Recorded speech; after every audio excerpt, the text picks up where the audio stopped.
in burp. Now we're going to use Cabby. Cabby is a Python library to make it easier to handle this data. So you have to execute a few commands to install it. You install Python venv, which is virtual environments for Python, a little bit like virtual machines. This is a really good idea. So you can control, you can have different Python environments, because when you use Python, you install libraries and stuff, and pretty soon you've made a mess. So it's better to have a separate virtual environment for each project. So you can have the libraries you need for that project. And I've already done these first two, so I'm going to use the source command is how you activate a virtual environment. This will activate the Cabby virtual environment. And you see before the prompt changes telling you you're now in the Cabby environment. All the commands will work the same, but if you use Python commands, you'll be in this virtual environment with the Python libraries you chose to install there. And the two libraries you have to install are libtaxi and Cabby. I've already installed them, but it won't do any harm to execute the installer again. It will just tell me I already have it. Requirement is already satisfied. Requirement is already satisfied. That's harmless. And now I can do a taxi discovery. Now remember last time when we were in burp, a discovery was, about 10 lines of data. The discovery message that we did in burp looked like this, just 10 lines. You had these bunch of header lines, and then you had this discovery request with this XML stuff. But taxi will do all that for you. Taxi discovery, all you have to give it is a path to the server, and it will fill in all the rest of that junk for you. So that's handy. Oops, that didn't copy. All right, let's copy it.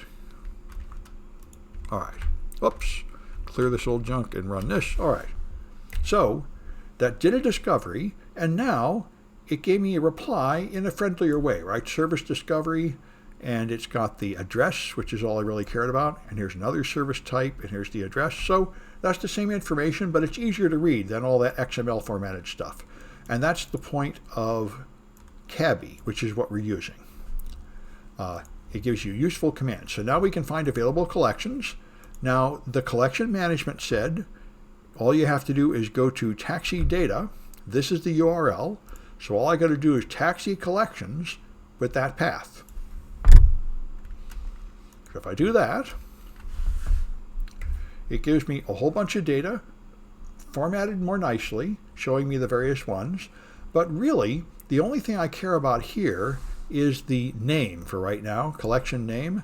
So I can just take only the lines that contain this word name and make it even easier. If I run that again and pipe it to grep, grep will pick out lines that match a pattern. So I give it name with a capital N, and now I get a really nice handy list that just gives me the information I wanted without a lot of junk. I can see the names of all the various threat feeds. And the one I want, I mentioned before, is guest.fishtank.com. That's the one that really has useful data in it. So now we can poll FishTank. And this is how the taxi poll command looks. Taxi poll, the path, and then the name of the collection, begin timestamp and end timestamp. That's it. And when you do that, you get all this data, and that's kind of a big blob of data in an irritating format, so it would be nice to reformat that into a nicer way.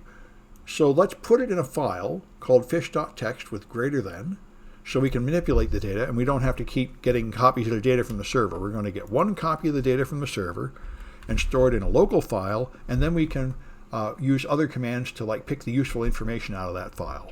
So that'll make a file called fish. 136 blocks of data are in this file called fish. If I do ls-l, fish.txt, it is 484 kilobytes of data. And if I do wc-l to count the lines, it is 4,687 lines of data. So pretty big. So let's see what's in there. Less is a way to do it. Less is just a way to view the contents of a file without changing it. All right, so here's what you've got. At the top, you've got some blob of XML, which is just telling me something like what version of software is being used or something. then some kind of sticks header, which has got like terms of use and stuff I don't care about. I can scroll down. Now here I've got something interesting. URL watch list. This is indicator type. So what I have here is a bunch of indicators. Each indicator is an indicator that I need to use to like find out if traffic is malicious. And this is what tells me what type of indicator is in this file. So the first question is, how many indicators are there and what types are they? So I would like to just get these lines that have indicator type in them. So let's copy that and quit. And now I can do grep indicator type from this file to see what lines have that in it. And it turns out a lot of lines have that in it. So what I can do is you can pipe this through sort to sort them, and then through unique to find unique entries, and then you can do -C, which will count the unique entries. This is how you find out how many different types of lines there are that match the pattern and how many of each there are. And you'll find they're all exactly the same. There are 62 lines and they're all exactly the same. There's only one type of data in this file, and that type is URL watch list. So I know they're all the same, and now I want to find what the useful data is here. So let's go back to less and go down and look at a URL indicator. Here's the indicator type. Okay, and right after the indicator type, there's an indicator description, and that has this URL and then details about what was wrong with it. And for my purposes, I don't really care exactly what was wrong with it. Its presence in the file means it's malicious. That's all I care about. I don't want to let my users go to that site. So the only thing I want is the URL. And you see the URL right there is always in this line, beginning with indicator description, and it starts with a square bracket and it ends with the other square bracket. So I can use those to pick the URLs out of this line. So the first thing is grep for indicator : description. So let's get out of here with Q. And let's do grep indicator description fish. Okay. And then I'm going to just pipe it. Now, if I do it now, it'll dump all 63 lines, which is more than I need. I can run it through. Here's where I usually use the command head. Head just shows you the first 10 results, so you can see more easily what's going on. My screen is blurred out. I'm going to refresh my Twitch. Don't know why mine keeps blurring out on me. Let me know if you people have trouble seeing things. Yep, looks good after refresh. All right, so there we are. That's the first 10 indicators, and even that is more than I really want, but it'll do for the moment. So they're too long. So let's start by cutting off the end of it. Get rid of this closing square brace. I don't want anything after that closing square brace. All I really want is the URL. So let's take this and pipe it through cut. You do cut, and then you specify the delimiter, which is closing square brace, and then you say which field you want. So interpret this as a delimiter, and field 1 is whatever's to the left of that, and field 2 is whatever's to the right of that. So all I want is field 1. So that's -F1. So what this is going to do is find the lines that have indicator description, look for a square bracket, and only show me the stuff before the first square bracket. And then only show me the first 10 of those. And now it looks a whole lot better. Now you see I've cut this off at the end of the URL. And now I would like to do the same thing here for the opening square bracket. I'd like to throw away everything on the left of this. So I'd like to cut. If I cut with the delimiter of this, this is field 1 and that's field 2. So I'm going to cut by the opening bracket and keep field 2.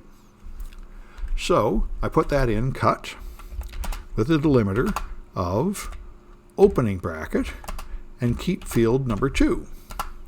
And show me the first 10 of those. And now I've got just the URLs and nothing else. So if anybody wants to go to these URLs, I want to block it and say that's a phishing URL, you can't go there. And so I can take all of these, instead of just looking at the first 10, I can take them all and put them in a file, like bad, maybe I'll call them fish URLs. .text, for example. And then I can do ls-l fish URLs. There's 5,100 characters, and if I count the lines,